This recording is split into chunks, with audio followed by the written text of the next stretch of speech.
That's even, that goes on for a lifetime. You never stop being a parent. I wanted my children, as a father, I wanted them to be respectful.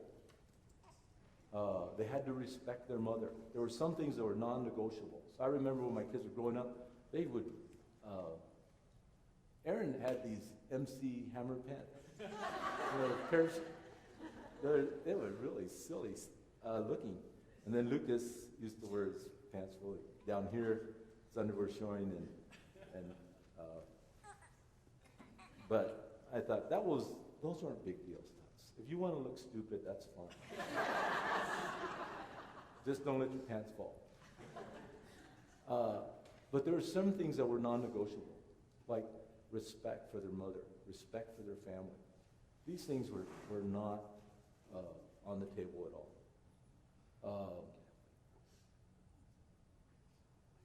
They would, that's one of the reasons that we homeschooled our children, is that we wanted to build character into their lives. We wanted to be there with them as much as possible to see where they were going, to spend time with them, to build character. We didn't want our, some people would say, well, your children are going to be sheltered. You want to shelter your children. And I said, well, no, the reason we're homeschooling our children is because we don't want them to be sheltered. We don't want them to be sheltered from morals. You can't teach morals in the public school. We don't want them to be sheltered from the Bible. We don't want them to be sheltered from things that would build their character. And so we homeschooled them. We chose to homeschool our kids till high school age, and then in high school they went. But we had certain goals, and we wanted to build their character. We wanted to be there with them. So as a father, I had that responsibility, and I felt that responsibility.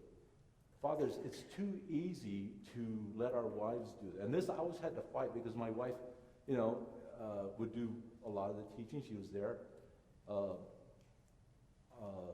She did the lion's share of the teaching and all that stuff. But I had to always watch myself, because it's so easy to let her do it. She did it better.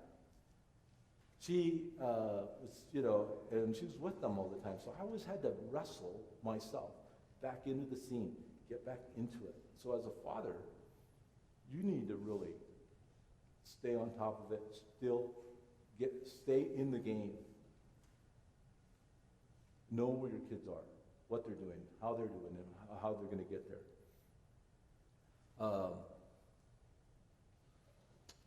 Verse that Dave read this morning, Deuteronomy. This, as a dad, was my verse that I had to go. Hear, O Israel, the Lord our God, the Lord is one. Love the Lord your God with all your heart, with all your soul, and with all your strength. These commandments that I give to you today are to be upon your hearts. I had to watch myself. I had to have that true in my own life. And then it says, impress them on your children. Talk about them when you sit at home, when you walk along the road, when you lie down, and when you get up. And I had to impress these. As a father, I had to impress these things on my children. Kind of burn them in there. And that, as a dad, that's your responsibility. I wanted them to be, some of the character things that I wanted for my children was for them to be humble and gentle. Both my sons and my daughters. Mothers, here's a great verse. This is in Proverbs 1:8. It says this. Listen, my son, to your father's instruction, and do not forsake your mother's teaching.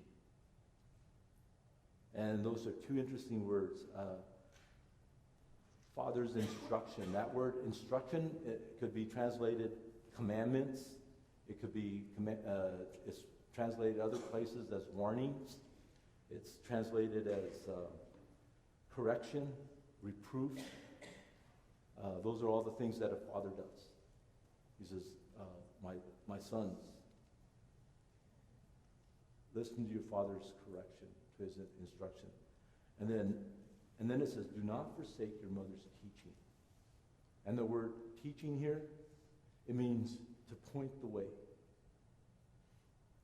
This is how it's done. Dad says to do it. This is how you get it done. These are the goals that Dad has. Mothers, you have an opportunity to shape and to point and say, this is how it's done. This is how it's done. This is the example of submission. This is the example of being behind your dad. This is the way you get that done. Even sometimes with our children, my wife would talk with my children and say, Mom, I'd really like to do this, but Dad won't let me do it. I know he won't let me do it. And she'll say, well, here's the way you get the keys. So even with your children as they're growing, the mother will point the way. This is how you get. This is what you need to understand about your dad. This is why he says to do that. My girls just kind of batted their eyes at me, and then I just do whatever they wanted me to do. But the guys, it was different. They had to work at it. But one of the things about mothers is that, a lot of times I would come home and Cheryl would say, oh, man, I don't know. She's homeschooling her kids, and we had a bunch of kids. We had 7 kids. How did that happen? And then, and she's teaching all our children, and there's little ones that come along, and not all of them are in school at the same time. But I'd come home, and she'd say, oh, honey, our kids are really going to get messed up. I feel so like such a failure. And they were doing this, and they were doing this, and I felt like I couldn't spank Francisco because you're not just supposed to spank in anger. He's in the bathroom waiting for you. He's been in there since 3 o'clock. And so a lot of times I would have to say, honey, you're doing a great job. Look at what our kids are. Yeah, sure, this was a bad day. But a lot of times as mothers, you're going to feel like you got those days that your kids are going to be all screwed up. But they're not. You love them. You encourage them. You point the way for them.